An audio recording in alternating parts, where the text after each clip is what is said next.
So I think I wanted to say a few things about what systemic change is, or at least how I see systemic change.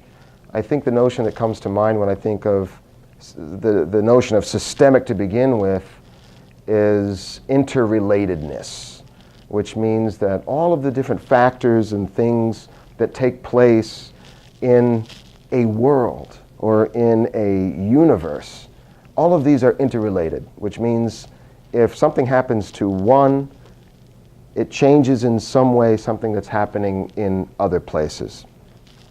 And that's important because if we think of systemic change, what we're talking about is wholeness rather than small pieces.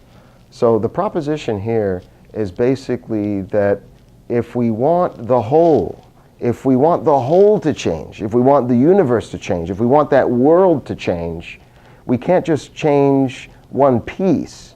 We have to change the whole thing. And that means that the system itself, if we don't change the entire thing, it will reassert itself.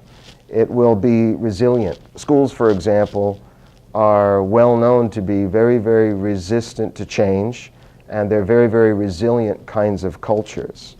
And so tiny tweaks in this or that small piece, they have influences in other pieces, but to get a complete change, it's really about revamping the whole. And that's systemic change. It's changing all of these things rather than small little pieces. So you were